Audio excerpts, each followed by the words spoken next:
আসসালামু আলাইকুম রহমতুল্লাহি আবরকাতু। প্রিয় ভিউয়ার্স, এটা হচ্ছে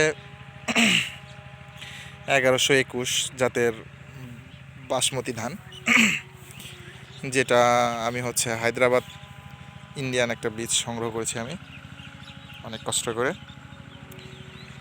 এটা এই যে জমির ধারে আসছি, এই সময় এই যে একটা চালের যে একটা ঘ্রাণটা পাওয়া যাচ্ছে।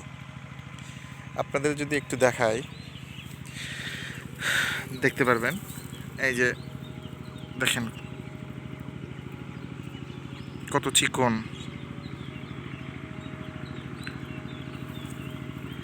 এটা হচ্ছে এরকম ক্যামেরাতে অনেক মোটা দেখা যাচ্ছে, এমনিতে যদি সামনাসামনি দেখেন অনেক চিকন ধান আর কি। তো যদি একটা দেখাই ধানের ফলন কেমন হয়, আমি খুব চিন্তিত ছিলাম যে কেমন হয় না হয়। মোটামুটি যদি দেখাই আমাদের সচরাচর আমাদের যে দেশি ধানগুলো আছে এইগুলার মতোই। তো এটা আমি অনেক আগ্রহ নিয়ে চাষ করেছি, খুব বেশি না, একদমই অল্প,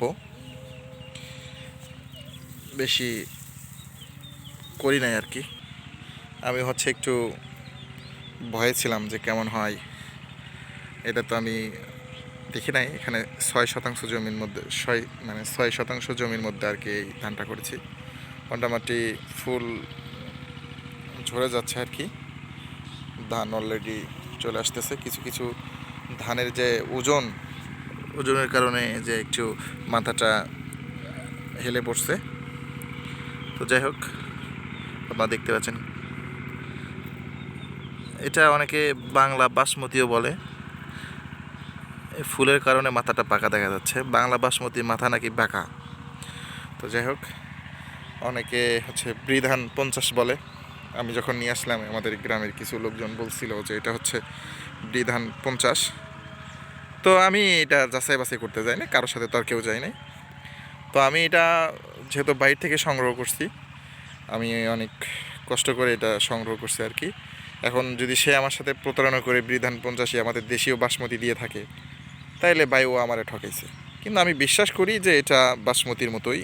আমি যখন এটার বীজ ফেললাম একদম চিকন ছিল, ওখান থেকে আমি এক মুঠ হচ্ছে চাল বের করছিলাম, সিদ্ধ করছিলাম। তো আমি সিদ্ধ করে যেটা বুঝলাম সেটা হচ্ছে ওই যে চালটা ছিল, চালের যে এতটুকু ছিল তার চেয়ে ধরেন আরেকটু বাড়ছে লম্বা। আমরা যে সচরাচর দেখি বিরিয়ানির ভিতর যে লম্বা, এতটা লম্বা হয় নাই, তবে অনেকটাই বাড়ছিল আর কি। তো একটু একটু আমার বিশ্বাস হয়েছে যে এটা পাকিস্তানি লং বাসমতি হবে, আমি ধারণা করতেছি। তো এবার আমি করছি, যদি আপনাদের কারোর আমাকে বিশ্বাস করেন, কারোর লাগে, অবশ্যই আমার সঙ্গে যোগাযোগ করবেন। আমি এটা বিশ্বাসের সাথে আমি এটা আপনাদের দিতে পারি আর কি। ঠিক আছে, সবাই ভালো থাকবেন। দ্বিতীয় কথা হচ্ছে আমি যদি যখন এটা পাকবে তখন আর একটা ভিডিও দিব আর কি, যদি আপনাদের আগ্রহ থাকে তো নিয়ে। ঠিক আছে, সবাই ভালো থাকবেন। আল্লাহ হাফেজ, আসসালামু আলাইকুম।